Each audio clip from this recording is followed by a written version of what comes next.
Hello my dear listeners, சந்திரமாகாளி பாகம் 3 கேட்கலாமா? இந்தாங்க சோளக்கதிர், மன்னிக்கணும். இதுதான் எங்கள் ஊரில் இப்போ எல்லார் வீட்லேயும் காலை ஆகாரம். 3 வருஷமாக மழை தண்ணி இல்லைல்ல, நெல் சொத்தை பார்த்தே பல நாள் ஆகுது. சொல்லிக்கொண்டே கண்ணாயிரம், காந்திமதி இருவரின் முன்னாலும் தட்டுகளை வைத்து அதில் 2 பெரிய சுட்டு எடுத்த சோளக்கதிர்களை வைத்தால் மனோன்மணி. பாப்பா, நேற்று ராத்திரி சத்திரம் எங்கன்னு வழி கேட்டு வந்த எங்களை உங்கள் வீட்டிலையே தங்க வச்சு சாப்பாடும் கொடுக்குறீங்க. உங்களை எப்படி நாங்கள் தப்பாக நினைப்போம்? நன்றி. சாப்பிடுங்க. சூடாக இருக்கும் போதே சாப்பிட்டாதான் சுவையாக இருக்கும், இல்லைன்னா கசக்கும். இருவரும் ஆளுக்கு ஒன்றாக எடுத்துக்கொள்ள, நீ சாப்பிடலையா? காந்திமதி கேட்டார். இல்லை, சனிக்கிழமை நாங்கள் காலை ஆகாரம் சாப்பிட மாட்டோம், பெருமாளுக்கு விரதம். ஏம்மா, நீ எது வரை படிச்சிருக்க? 10ஆப்பா 8ஆப்பா? நான் காலேஜ் படிச்சுக்கிட்டு இருக்கேன், இதுதான் கடைசி வருஷம். ஆத்தி, காலேஜா? சரி சரி. ஏன் தாயி, அப்பா எங்க? இது கண்ணாயிரத்தின் கேள்வி.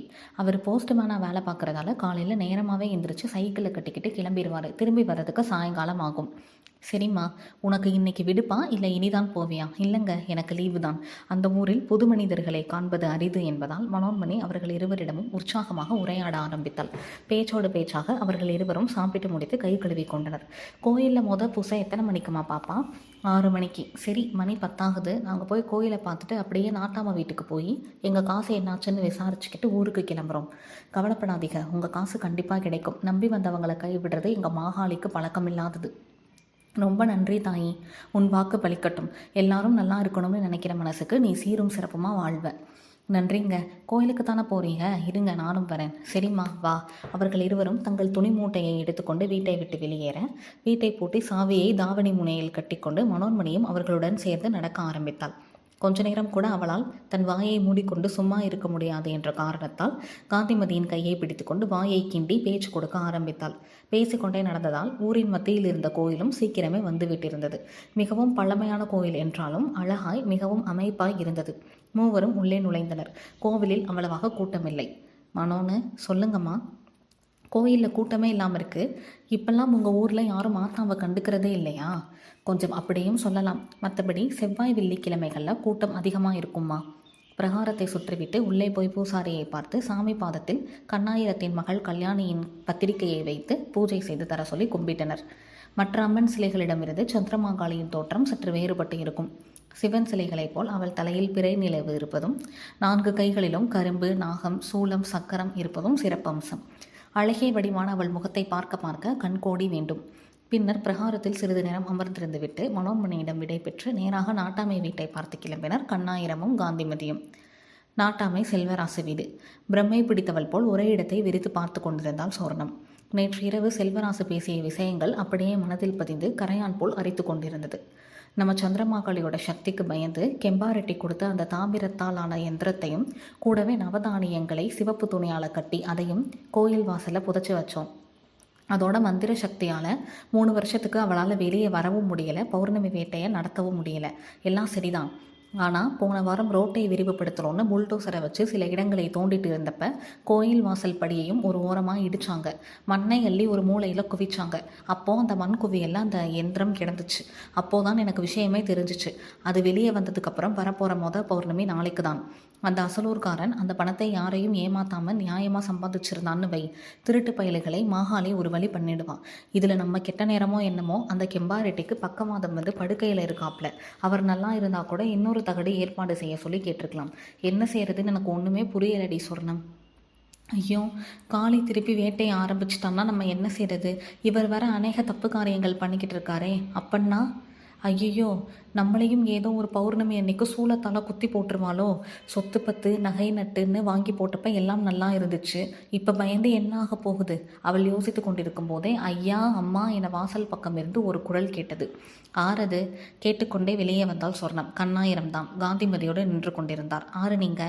நேற்று ராத்திரி என் பொஞ்சாதி சங்கிலிய கலைவாணி பயக. ஓ, அந்த கோட்டைக்கார குடும்பம் நீங்கள் தானா?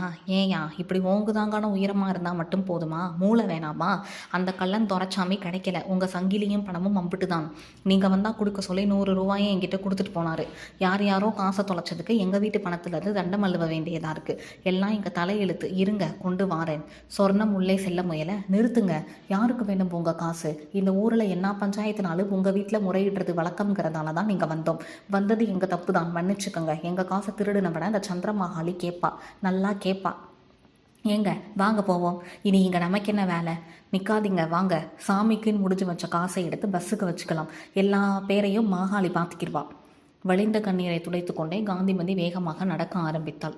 வேறு வழியின்றி கண்ணாயிரமும் அவளை பின்தொடர, ஏது மத்த கழுதைக்கு வாயப்பாரு என நொடித்து கொண்டு வீட்டினுள்ளே சென்றாள் சொர்ணம். என்னடி டபக்குன்னு நீ நம்ம மக கல்யாணம் நல்லபடியாக நடக்கணும்னு மாகாளிக்கு முடிஞ்சு வச்ச காசை எடுக்கலாம்னு சொல்லிவிட்ட? வேற என்னங்க வழி? 100 ரூபாயை கொடுக்கறதுக்கு அந்த பொம்பளை கிட்ட அவ்வளோ பேச்சு வாங்குறதே எனக்கு பிடிக்கல. விடுங்க. எனக்கு ஒன்றும் இல்லை. அதுவும் சாமி குத்தமாகிருமோன்னு தான் ஒரு சின்ன சலனம், அவ்வளவுதான். நம்ம என்ன எல்லாத்தையும் வச்சுக்கிட்டா சாமி காசில் கை வைக்கிறோம்? மாகாளிக்கு எல்லாம் தெரியும். நீங்கள் சும்மா இருங்க. பேசிக்கொண்டே இந்த பழைய பஸ் நிறுத்தத்தை அடைந்து இருவரும் காத்திருக்க ஆரம்பித்தனர். பஸ் மட்டும் வந்த பாடில்லை. மனோன்மணி வீடு. ரேடியோவை திருகி வைத்துவிட்டு மதிய சமையலுக்கு ஆயத்தங்கள் செய்ய ஆரம்பித்தாள் மனோன்மணி. இன்று காலையே கோயிலுக்கு போய் வந்ததால் மனது மிகவும் அமைதியாய் இருந்தது. அதே நேரம் கோயிலின் தற்போதைய நிலை கண்டு மனம் விரும்பியது. எப்படி இருந்த கோயில் அது? ஆனால் இப்போ கேட்பார் இல்லாமல் கிடக்கிறது. கோகிலாபுரம் மக்கள் மட்டும் பழைய பழக்கத்தை மறக்க முடியாமல் வெள்ளி செவ்வாய்களில் அவளை வணங்கி வருகின்றனர். அம்மா 3 வருஷமாக வெளியே வராமல் போனதுக்கு நிச்சயமாக ஒரு காரணம் இருக்கும். அது என்னன்னு கண்டுபிடிச்சி சரி பண்ணிட்டா அம்மா பழையபடி பௌர்ணமி வேட்டையை நடத்த ஆரம்பிப்பான். ஊர்லேயும் மழை வரும். எப்போது கோவிலை பற்றி அவள் நினைக்க ஆரம்பித்தாலும் இறுதியில் காரணத்தை கண்டுபிடிக்க வேண்டும் என்ற நினைப்பில் தான் வந்து நிற்பாள். மனோன்னு, இன்னைக்கு எந்த பஸ்ஸும் போடாதாம்மா, எங்களுக்கு சத்திரத்துக்கு வழி சொல்கிறியா? உள்ளே வந்த காந்திமதியை பார்த்து ஆச்சரியமாக எழுந்தாள் மனோன்மணி.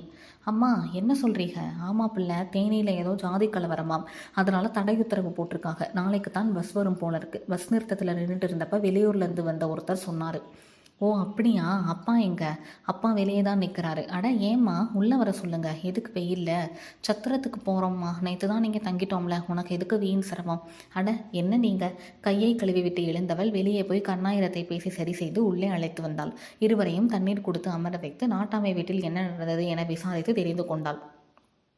அந்த அம்மா எப்போவுமே அப்படித்தான். காசு பணம் இருக்குன்னு கொஞ்சம் மண்டக்கணம் தான். ஆமாம் தாயே, அதான் நான் காசு வேணான்னு சொல்லிட்டு வந்துட்டேன். இன்னைக்கு பௌர்ணமி. எங்கள் நகையை பிடுங்கிட்டு போன திருட்டு பயலை மாகாளி பார்த்துக்குவா. நான் அவளை மட்டும்தான் நம்புகிறேன். காந்திமதியின் நம்பிக்கையில் மனோன்மணிக்கு புல்லரித்தது. அதே நேரம் வானிலும் ஒரு அதிசயம். சுள்ளென தகித்து கொண்டிருந்த சூரியன் சட்டென மறைந்து கருமேகங்கள் திரண்டு வர ஆரம்பித்தது. மழை வருமோ? வருவாள்.